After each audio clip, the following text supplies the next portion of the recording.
Thank you. Welcome to chemistry. Once again, I'm teacher Bernard Ochieng, teacher of chemistry at Agorosare High School.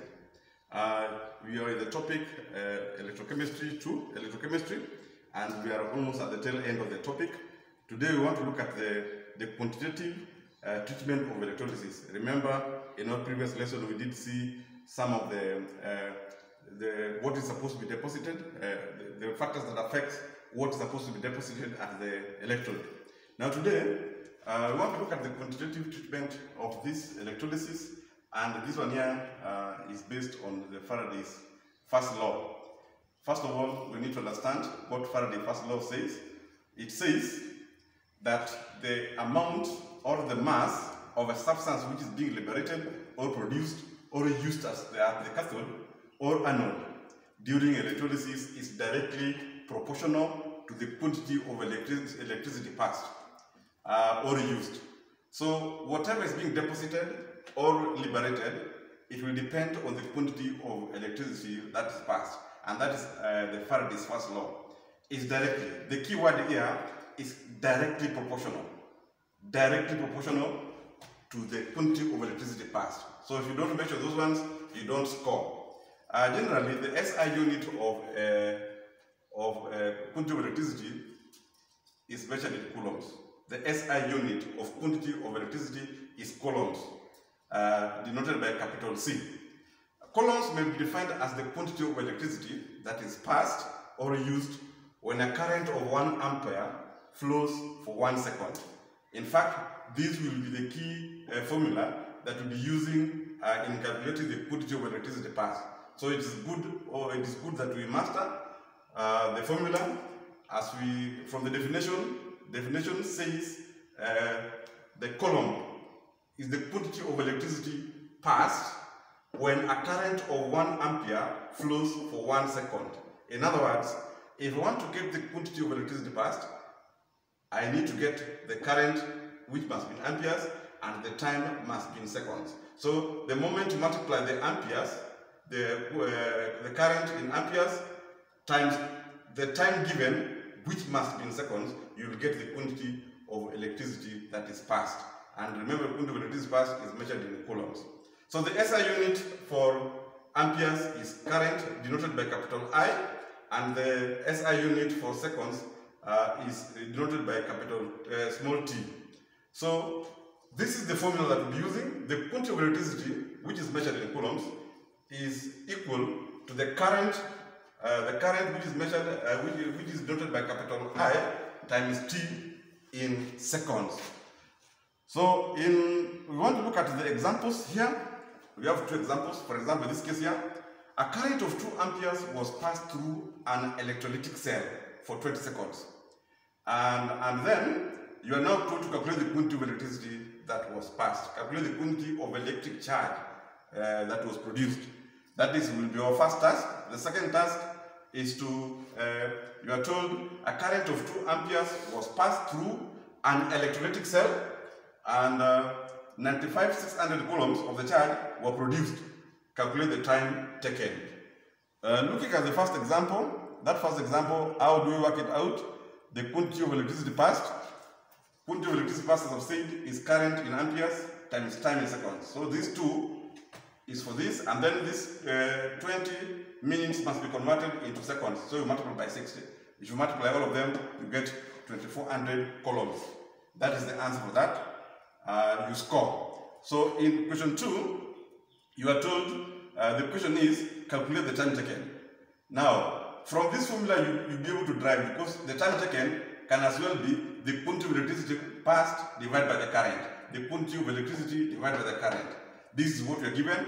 We are given the quantity of electricity that was passed, 96,500, and also the current, 2 amperes. So you divide the quantity of electricity by amperes, you get yourself the time in seconds.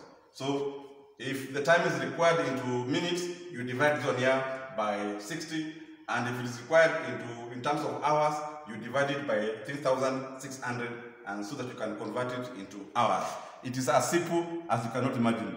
Another third task that we are going to look at, you are given the quantity of electricity that is passed after 10 seconds. So the question is, calculate the current.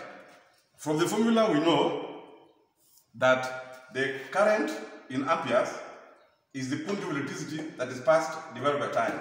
In fact, the moment you know the formula of quantity of electricity passed is equal to current times time. So you divide both sides.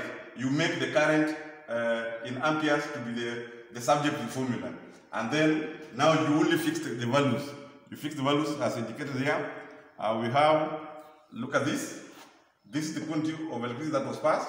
And this time, it was in minutes. That's why you see it is converted into seconds. So if you divide the quantity of electricity that was passed divided by the time taken, you get now the current. Like in this case here, you realize that 160.8333 amperes was passed. Another area that we want to look at is the part B of the same question, the quantity of electricity carried by 1 mole. Very important aspect that I want us to understand here, that the quantity of electricity carried by 1 mole of electron is a constant, which is called a Faraday. Very important. The quantity of electricity carried by 1 mole of electrons is a constant called Faraday. 1 mole is equivalent to the 1 Faraday. 1 mole of electrons is equivalent to 1 Faraday. Is a constant called Faraday. And generally, when the experiment is carried out under standard conditions, then this is the quantity of electricity that 1 mole of electron has. This is the quantity of electricity, and it's a constant. That is the reason why we always refer 96500 as 1 Faraday constant. So it is about 96500 coulombs. We are going to use that as an example. So in this case here, the number of Faradays, which is another very important area that I want us to look into. The number of Faradays used or required is equal to the number of electrons used, as we are going, used at the cathode or anode during electrolysis. What is the meaning of this? The meaning of this is in our next slide. In our next slide here, I want us to look at these examples keenly, one by one. Like for example, in this case, copper ion requires gains 2 moles of electrons to form 1 mole of copper. And therefore, if I want to get the quantity of electricity that will deposit 1 mole of copper, I need to multiply 2, because 2 moles of electrons is required. 2 times Faraday will deposit 1 mole of copper. You can easily get that one from the charge here. Like magnesium has a charge of 2 positive, so it requires 2 moles of electrons.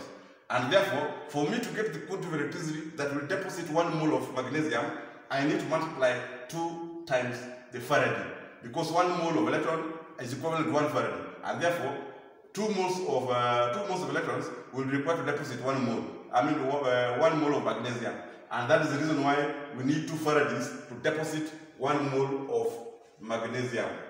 Aluminium ion has a charge of 3 positive, and therefore it gains 3 moles of electrons. It therefore follows that 3 Faraday, 3 from this charge, 3 Faradays is required to deposit 1 mole of aluminium. Like for example, aluminium has a mass of 27, and for 27 grams to be deposited, it requires 3 times 96500. 3 times 96500 coulombs to deposit 1 mole of aluminium of mass 27. Iron 3 ions, look at that. It requires 3 Faradays to deposit 1 mole of iron from iron 3 ion. Sodium, look at this, as a charge of 1, and therefore 1 mole is required. Just 1 Faraday is enough to deposit 23 grams of sodium. The same applies to hydrogen ion. Remember, hydrogen ion, it is positive charge, but for it to form 1 molecule of hydrogen, because hydrogen exists as a molecule, you require 2 hydrogen ions, and therefore it is important to note that 2 moles of electrons is required to deposit 1 mole of hydrogen molecule, and that is the reason why you see we need 2 Faradays to deposit 1 molecule of hydrogen gas. In the same vein is the case when we have the chloride oxide and hydroxide. Chloride, we need 2 moles. For oxygen, each oxide will lose 2 electrons.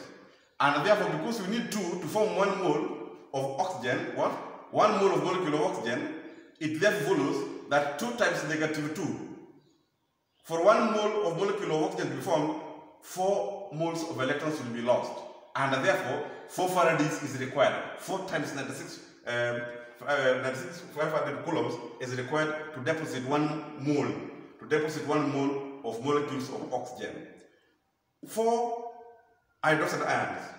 For it to form oxygen, 1 mole of oxygen, 4 of it is required to lose 4 electrons. When 4 electrons are lost, 2 moles of water is formed, 2 molecules of water is formed, and 1 molecule of oxygen is also produced. So in this, therefore, we say that for us to produce 1 mole of oxygen from hydroxide, I need 4 Faradays. 4 times 96,500 will deposit 1 mole of oxygen at the anode. That one will mark the end of this session, as we are going to continue with this quantitative treatment of electrolysis in our next lesson. Thank you very much. I hope you enjoyed. Keep listening. Thank you very much.